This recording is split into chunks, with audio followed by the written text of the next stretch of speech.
हवाई जहाज में बैठकर आप दुनिया के किसी कोने में चंद घंटों की दूरी तय करके पहुंच सकते हैं। कहीं भी आसानी से पूरी दुनिया की यात्रा कर सकते हैं। लेकिन क्या आपसे यह कहा जाए कि हवाई जहाज के अंदर ना बैठकर बल्कि उसके जो पहिए होते हैं, बाहर जो पहिए हैं, पहियों के पास बैठकर छुपकर क्या आप दूसरे देश की यात्रा कर सकते हैं? तो शायद आपका जवाब होगा ना। लेकिन ऐसा हुआ है। पंजाब के दो व्यक्ति, दो सगे भाई, पुलिस की प्रताड़ना से तंग आकर पुलिस की जांच से बचने के लिए देश छोड़ने का फैसला करते हैं। लेकिन उनके पास ना तो पासपोर्ट है, ना वीजा है, बाकी सारे जो डॉक्यूमेंट है उनके पास नहीं है। लेकिन उनको देश, हर हाल में देश छोड़ना था। इसके लिए उन्होंने सीधे दिल्ली एयरपोर्ट पर 8 दिन रहकर पूरे एयरपोर्ट के चक्कर लगाए, रेकी की, बाकायदा ये जाना कि किस वक्त ब्रिटिश एयरवेज की जो फ्लाइट है जो दिल्ली टू लंदन जाती है, कब कहां से टेक ऑफ करती है, कहां खड़ी होती है। बाकायदा रेकी करके उस जहाज के पास पहुंचे, रात के वक्त उसके पास पहुंचे। उसके जो लैंडिंग गियर होता है, यानी पहिए, जहां नीचे जो पहिए होते हैं, पहिए जब अंदर होते हैं उड़ने के बाद, उसके अंदर थोड़ी जगह बचती है। उसके उस जगह पर बैठकर सीधे -50-60 डिग्री तापमान, 40,000 फीट की ऊंचाई, 10 घंटे की लगातार उड़ान, और पहुंच जाते हैं लंदन। जी हां, बिल्कुल सच्ची घटना। ये भारत के पंजाब प्रांत की है, वर्ष 1996 की है। नमस्कार, मैं हूं शकील कादरी। आज ये कहानी उन दो भाइयों की है जो पंजाब में पैदा हुए, और वर्ष 1996, उस वक्त पंजाब का जो माहौल है थोड़ा अच्छा नहीं था। आतंकवाद की घटनाएं हो रही थी लगातार। पुलिस पूछताछ के लिए नए जो नौजवान हैं उनको उठा रही थी। इसी पूछताछ के लिए पुलिस ने पंजाब के दो सगे भाई, प्रदीप सैनी, विजय सैनी, जिनकी उम्र होती है 19 वर्ष, 23 वर्ष, ये दोनों मोटर मैकेनिक में काम करते हैं, गैरेज में काम करते हैं। दोनों को पुलिस आतंकवाद से संबंध रखने के आरोप में पूछताछ के लिए बुलाती है। काफी इनको मानसिक तौर पर प्रताड़ित किया जाता है। उसके बाद फिर कुछ दिन आने के बाद फिर बुलाया जाता है। इस तरीके से पुलिस की जो प्रताड़ना है, जो पूछताछ है, उससे दोनों भाई तंग आ चुके थे, परेशान थे। क्योंकि बहुत ज्यादा मैच्योर नहीं थे, उनको लगा कि अब इन सब बातों से बचने के लिए सबसे अच्छा यह है कि हम यहां से निकलकर किसी दूसरे मुल्क में चले जाएं, आराम से अपना जीवन गुजारें। क्योंकि पंजाब को मैं आपको बता दूं, पंजाब में हर घर में लगभग एक व्यक्ति विदेश में है। वहां इस तरह का क्रेज है, बाकायदा हर परिवार का सपना होता है कि उनका एक व्यक्ति, कम से कम एक व्यक्ति विदेश जाए, खूब पैसे कमाए, अच्छा घर बनाए, उनकी आर्थिक स्थिति ठीक हो जाए। लगभग हर घर से पंजाब में, हर गांव के एक गांव में लगभग हर घर से या हर दूसरे घर से एक व्यक्ति विदेश में है, चाहे वो ऑस्ट्रेलिया हो, कनाडा हो, यूएई हो, या अमेरिका हो, कहीं हो, ऑस्ट्रेलिया हो, हर कंट्री में ये लोग काम करने जाते हैं, जॉब करने जाते हैं, पढ़ने जाते हैं। इन दो भाइयों ने भी सोचा कि क्यों ना हम भी विदेश चलें। क्योंकि उनके कोई रिश्तेदार लंदन में काम करते थे, रहते थे, तो फिर उनको लंदन की ही जो योजना है वो समझ में आई। उन्होंने सोचा क्यों ना हम भी लंदन जाएं। लेकिन उसके लिए उनके पास पैसे नहीं थे, इतने वीजा नहीं था, पासपोर्ट नहीं था। उसके लिए बाकायदा उन्होंने एक जो कबूतरबाज होते हैं, जो ये ब्रोकर टाइप लोग होते हैं, उनसे संपर्क किया। उनसे कहा मुझे लंदन जाना है। उस ब्रोकर ने कहा हम तुम्हें लंदन भेज देंगे, तुमको चुपके से, चूंकि तुम्हारे पास पासपोर्ट नहीं है, वीजा नहीं है, तो लीगल तौर पर नहीं आ सकते, लेकिन चुपके से जो हवाई जहाज में लगेज रखने का जो बॉक्स जगह होती है जहां सामान रखा जाता है, तुमको एयरपोर्ट अथॉरिटी से मिलकर उसके अंदर बैठा के सीधे लंदन भेज देंगे। और उसके लिए बाकायदा इनसे एक मुश्त रकम भी ली गई। लेकिन कुछ ही दिनों के बाद उस ब्रोकर ने इनसे जो रास्ता था कायम होना है, संपर्क बंद कर दिया, इनसे दूरी बना ली। लेकिन इनको तो लगातार पुलिस का डर सता रहा था, इनको विदेश जाना था। उसके लिए फिर उन्होंने एक प्लान बनाया। प्लान के मुताबिक दोनों भाई पंजाब से सीधे दिल्ली पहुंचते हैं, ट्रेन पकड़कर दिल्ली आते हैं। दिल्ली की फिर इंदिरा गांधी जो अंतर्राष्ट्रीय हवाई अड्डा है, वहां आकर डेरा डालते हैं। वहां ये पूरी तरह से देखते हैं कि क्या गतिविधि हो रही है, कैसे लोग बाहर जाते हैं, अंदर आते हैं, एयरपोर्ट कितना बड़ा है, और खास तौर से ये जो बाहर टाइम टेबल लगा होता है, वहां देखते हैं कि किस तरह से किस किस देश की जो फ्लाइट है कब कब यहां से उड़ती है, किस देश के लिए कौन सी फ्लाइट कितने बजे कहां से टेक ऑफ करती है, ये जानने के लिए उन्होंने लगातार एयरपोर्ट के चारों ओर घूमना शुरू किया, यानी रेकी शुरू की। क्योंकि 1996 में अब की तरह सुरक्षा जो व्यवस्था है, जो मानक है, इतने मजबूत नहीं होते थे, सुरक्षा इतनी मजबूत नहीं होती थी। लिहाजा एयरपोर्ट में कहीं कहीं दीवारें, जो बाउंड्री है, दीवारें कहीं कहीं टूटी थी, कहीं पे लाइट थी, कहीं पे नहीं थी। जो सुरक्षा सिस्टम है वो काफी गैप दूर दूर पर था। यानी कोई व्यक्ति रात को यदि चाहता तो आराम से बाहर से एयरपोर्ट के अंदर दाखिल हो सकता था।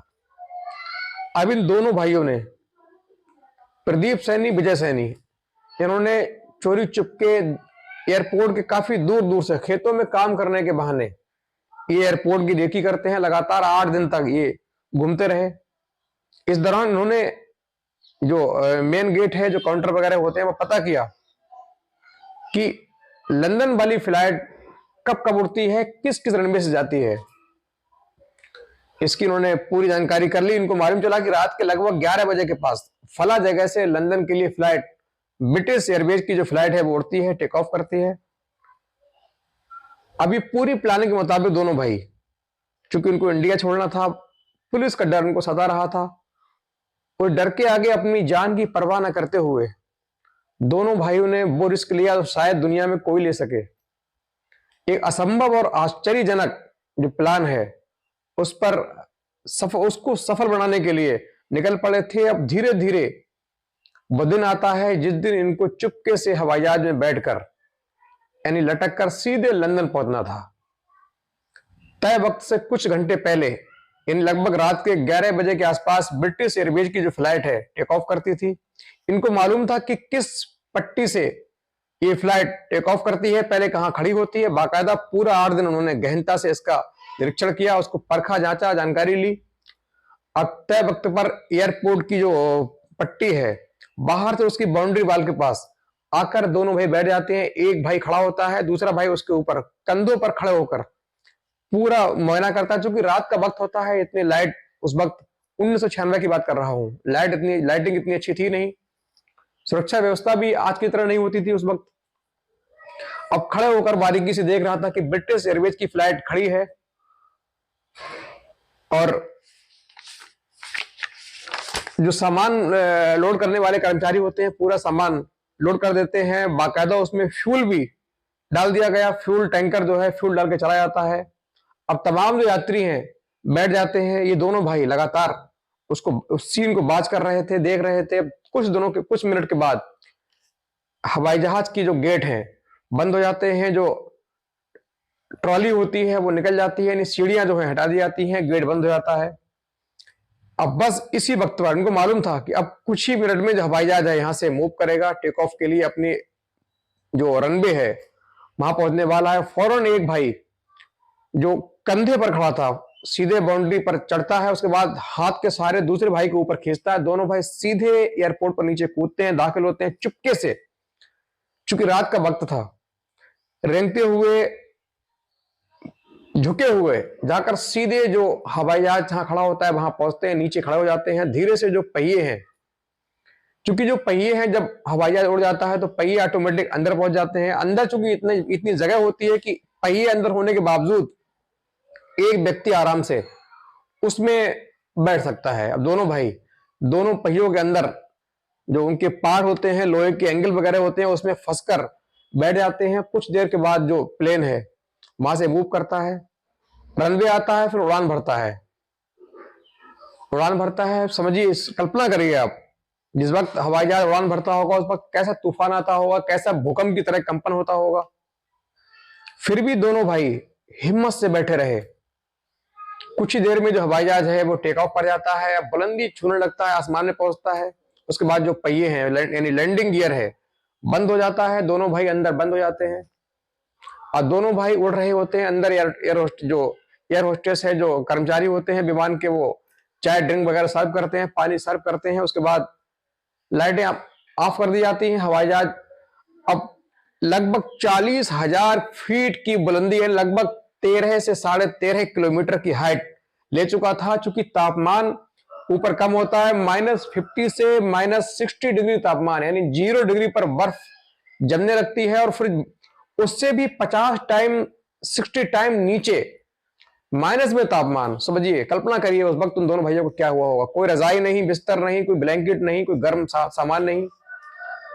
उस सर्दी में लगभग 900 किलोमीटर प्रति घंटे की उड़ान, तूफान जैसी हवा, भूकंप जैसा कंपन, उसके बावजूद दोनों भाई निडर होकर हिम्मत से बैठे रहे।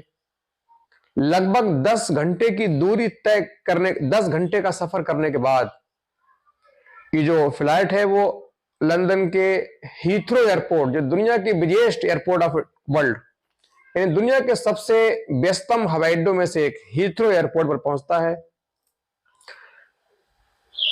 विमान जो कर्मचारी हैं, पायलट हैं, वो लैंडिंग की तैयारी करते हैं। हवाई जहाज धीरे धीरे नीचे उतरता है।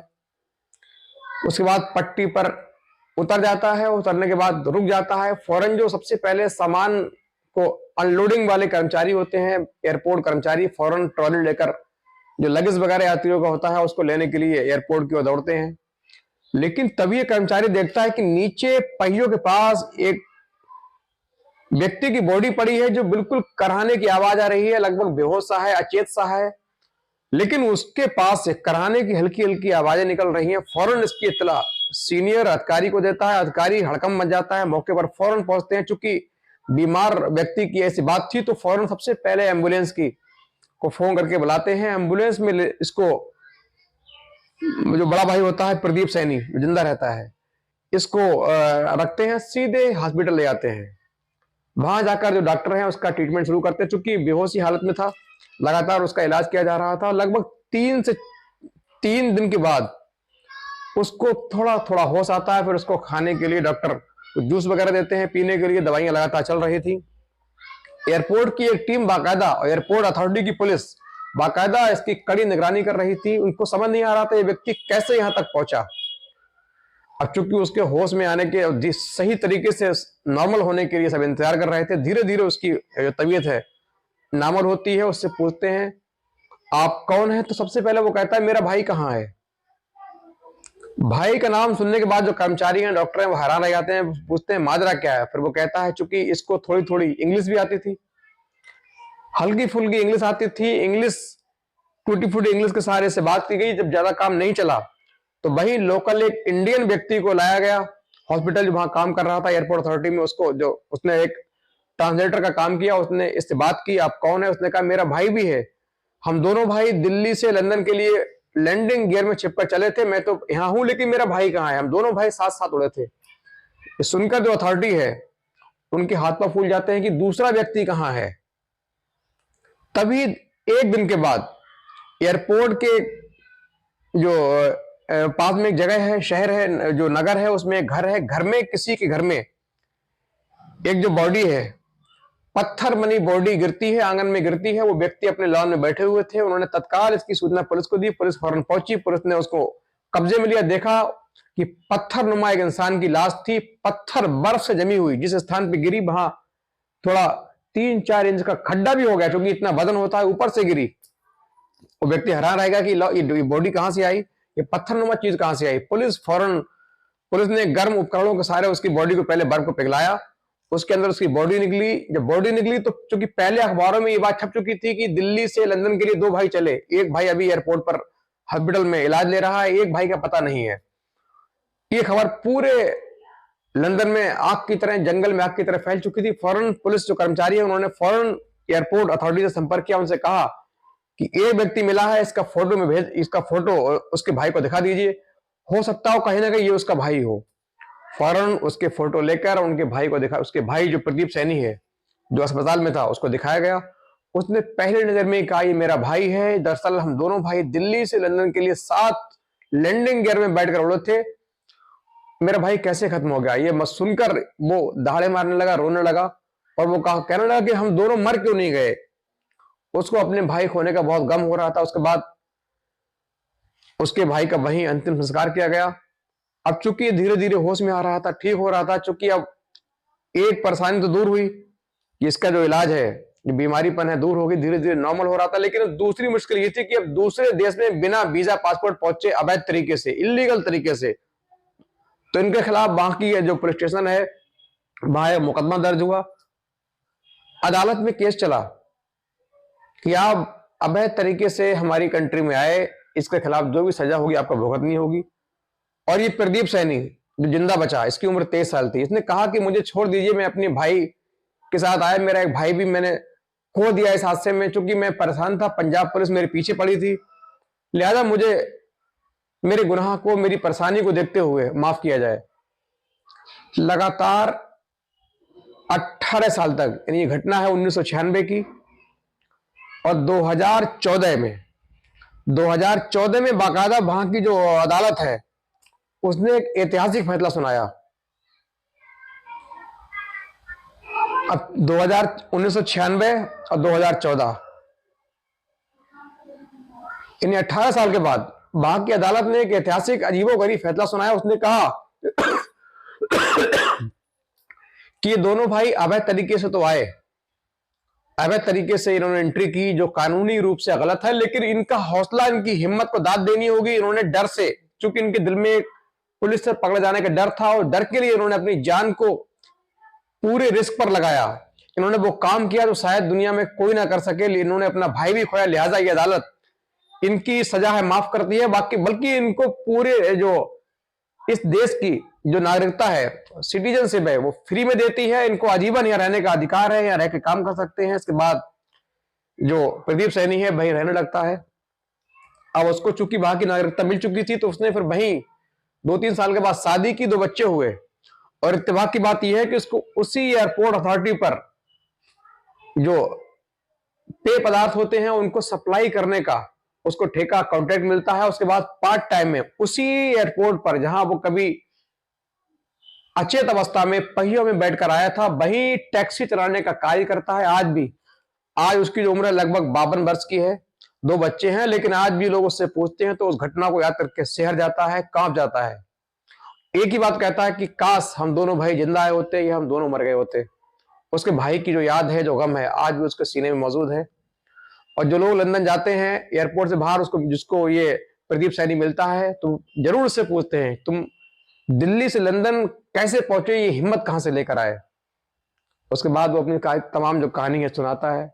उसका कहना है कि इस घटना के कई सालों तक उसको रात को नींद में दौरे पड़ते रहे, वो डरता रहा, नींद में चिल्लाकर उठता था, क्योंकि उसको वही सपने आते थे कि मैं उड़ रहा हूं, हवाई जहाज उड़ने वाला है, पहियों में बैठा हूं, कंपन कर रहा है, भूकंप सा आ रहा है।